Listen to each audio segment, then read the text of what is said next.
Well, it's good, YouTube. Now that we done previewed all of the teams in the NBA, now it's time to do predicting who gonna win the MVP, Most Improved Player, underrated. It's time to predict the awards. But first, I want to start off with the most underrated player, and tomorrow I'm going to name the most overrated player. This year it changed. Last year was Gordon Hayward because he wasn't an all-star. People weren't talking about him. He really wasn't on TV, but now he became an all-star. So he's not really underrated anymore because they acknowledged him as an all-star, and that's one of the best players in the conference. And that's without any injuries. So he was picked by the coaches, so he's no longer underrated. But this year, it was a little surprising, and I feel like the guy has been clutch. He has been a solid player. He has consistently improved his game. He has consistently put up solid numbers. He hasn't really been healthy, but the last couple years, he has been able to fix that. And his play has elevated even in the playoffs. He has had a solid playoffs. Not the best, not the most dominant, but he has been solid to where he contributes. And he hasn't become an all-NBA player or all-star. I would have to say it's Bradley Beal. The guy averaged 23 points a game. He shot 40% from the three-point line. Not only did he do that, he shot 48% from the field. That's including contested shots, double teams, and everybody knowing your bread and butter because you're one of the better players in the league and people are game planning on you, and he was able to shoot a high field goal percentage, especially for a shooting guard, and he's kind of undersized at the shooting guard compared to the other one like Jimmy Butler, DeMar DeRozan. They're bigger guards, and he has been able to hold his own. He was able to get out of the first round twice, one with against Indiana, and the other one came against this year against the Celtics, and they got to a game 7, and they could have went to the Eastern Conference Finals for the first time, but they only have 2 all-star caliber players on the roster currently, and that's just Bradley Beal and John Wall. John Wall already became an all-NBA player. John Wall has also became an all-star for multiple years. Bradley Beal, last year, I feel like he had a better season than Carmelo, but he got voted on. And on top of that, they had a better record.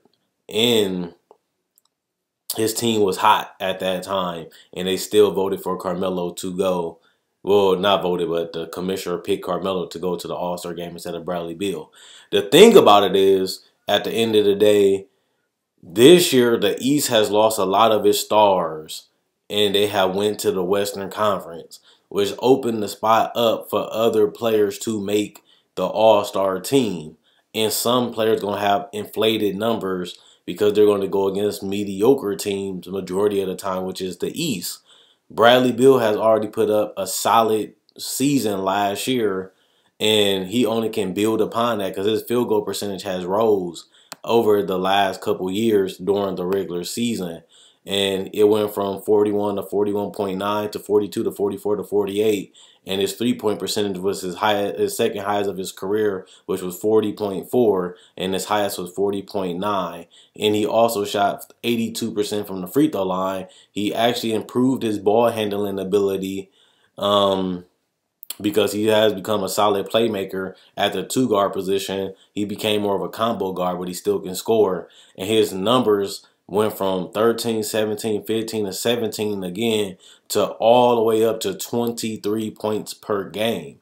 That's a huge improvement, a huge increase, and especially since his field goal percentage increased too, he knocked down more shots at a higher clip than he usually did, but he also did take more shots. But usually when you take more shots, your field goal percentage dip, especially since you got to take the late second shots and the tougher shots during the game, since you only part of the other half of you is the only other player that's good. Everybody else is role players around them, so they're game planning to stop John Wall and Bradley Beal. So I have to give him credit. I'm a fan of his game. He should have been an all-star last year, and he stepped up in the playoffs. He knocked down 3 balls, and his three-point percentage fell off a little bit in the playoffs, well, a lot. but he still was able to help them get to within a game 7 of the NBA Finals and almost make the playoffs. And he hit that big three that led up to John Wall hitting his big three. And that was huge for him to come down and knock down a three. And then John Wall was able to get open enough to knock down a three. But they was only able to win that game because of Bradley Beal knocking down that three to cut the lead. So I like what he's doing. I like that he's continually to improve. And hopefully, just like Gordon Hayward, this year he gets rewarded on being an all-NBA player. But he does have to stay healthy. They still do have to win games. And he still has to put up the numbers to where the coaches want him on the roster. If he doesn't get voted in, which most likely he won't, he still will have to get the vote from the coaches to make the team. But like I said, the East is weaker, less all-stars, less superstars this year. So he should have a spot guaranteed, hopefully, if he can stay healthy and put up similar numbers or even better, because he has improved every single season. And I like that about him. And he does step up in the postseason. So he plays ridiculous in the postseason. And this year was a little okay, but he still put up over 20 points at a good field goal percentage. So I give him credit. So let me know who's your most underrated player. And check out my video tomorrow. The most overrated player will be coming out. Quinn Wade Basketball Analysis signing out. Check out my website, analysisplayground.com. The link will be in the description in the comment section below.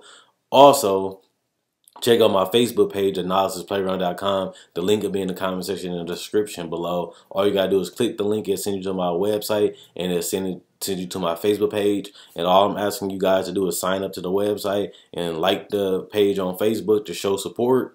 Quinn Wade Basketball Analysis signing out. And let me know who you think is the most underrated player in the league.